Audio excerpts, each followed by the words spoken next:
We had Grant Shapps on the programme a little bit earlier on. He said if he was offered 3% of GDP, he wouldn't be able to spend it. What would you do? Well, I think he's right. I mean, if you look in the media today, you'll see stories about the National Audit Office's criticism about another government announcement and could it actually deliver it, the free childcare places. And I think government always has to be careful. It doesn't just announce dollops of cash or dollops of policy without thinking through the delivery. And you can't grow people on trees. You can't build ships overnight. And I think, you know, when I was Defence Secretary, if someone had handed me a big cheque for huge amounts of money, you have to spend it in year. You can't spend it on a warship in year. So I think what he's saying is, you know, you've got to get to a place where you're ready to increase your defence spending even further if that's what you want to do. And, you know, the Prime Minister set out between now and 2030. That's the right time scale. I mean, we could argue whether it should be 2029 or 2031 or whatever, but ultimately what really matters to the department when it makes its plans for the military is that there is a long-term, sustainable projection of growth. And, you know, that started in 2019 when I took over. Boris Johnson started to give us proper funding settlements, which, you know, became 24 billion in 2020. And by the time I left, I think I'd got an extra 30 billion over my 4 years for defence.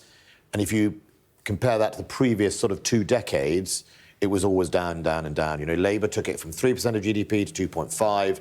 The early Conservative government of 2010 till about 2016-17 kept taking it down below 2.5%, and it was the right thing to do to reverse it. But you can't reverse these things overnight. We see governments talking about, you know, 40 hospitals. All these things become, you know, it's easy to do a press release, but you've actually got to prove it on the ground. What parallel in history would you compare now to? I think you could definitely say you're in the 1930s, but with an added challenge of terrorism, an added challenge of unconventional warfare, so disinformation campaigns, the enemies in this country using cyber to divide us, to rob from us, to spy on us, and to create frictions in our society is far greater than it used to be because we all have a mobile phone and we can all be manipulated if they try to.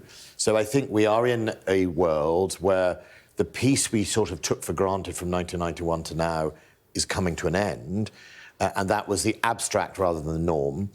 And what I'm pleased about the announcement today is that it continues the sense that since 2019 that we are on a journey to bring defence away from the sort of discretionary end of government, sort of have a bit of money if there's anything left, into the core of government spending, which it used to be, and I think that's a cultural shift. You know, we've even got Labour talking about... the world was a safer place?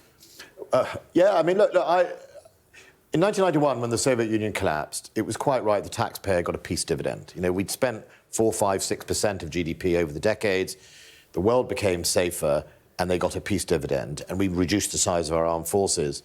The problem was the Treasury then became a corporate raider, and we kept on taking... at the time, the signals were starting to grow. Who's the biggest threat? Which country? Right now, the biggest direct threat to the United Kingdom would be Russia. Russia is already active against us. We saw it in Salisbury. We've seen it in numerous cyber attacks. We see it in cybercrime. Many of the big cyber crime syndicates in the world are based in Russia, curiously protected by the Russian state, and they're the ones robbing your granny and my parents with phishing emails and things like that.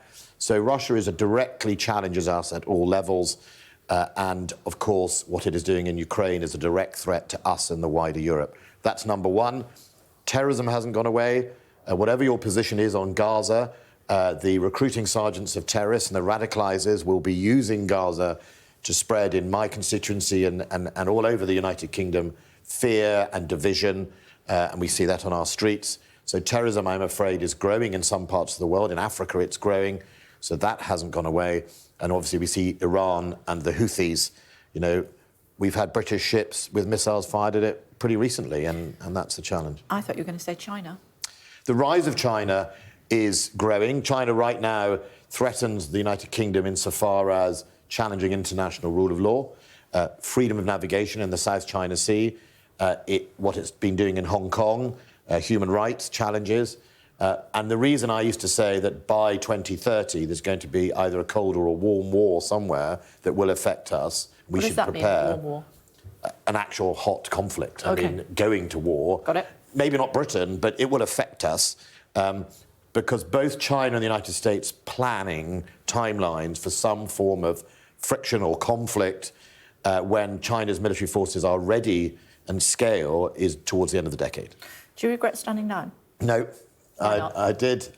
Well, when I stood down, I was the longest-serving minister. I was the only minister left who'd been appointed by David Cameron all the way back. I had been an MP for nearly 19 years this year, and I'd done the security job for 3.5 years and then defence for 4 years. And, you know, it is a long time to work 7 days a week. I love it. I loved protecting this country and working with all parties and political parties to make it better. But in the end, I wasn't going to stand at the election, so it's time for someone else to do it. And Grant's doing a great job. He's got the 2.5%. He should be saluted for it. You were widely tipped to be the next Prime Minister. Why did you decide not to stand? Because I don't want to do it. I mean, people have all sorts of funny problems. Like, Everybody wants to be there must Prime be a Minister. reason. No, not everyone wants to be Prime Minister, Kay. Did you not see it as your duty?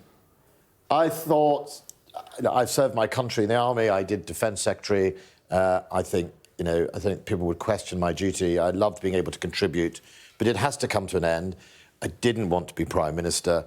I personally don't like the sort of security and everything I had to have, and it remains forever with Prime Ministers and former Prime Ministers. And I don't really like much of the celebrity. I don't really even like being recognised in a shop. So I think I'll leave that for somebody else. Final thought before I let you go. I know you've got to dash. Knowing what you know and saying what you said about us being in a parallel with the 1930s, do you sleep easily at night? I do, because the men and women of the armed forces and our intelligence services are fantastic. They do an amazing job. We are still a world leader in many of those areas. And I know that if they are properly resourced, they will keep us safe. We'll miss you.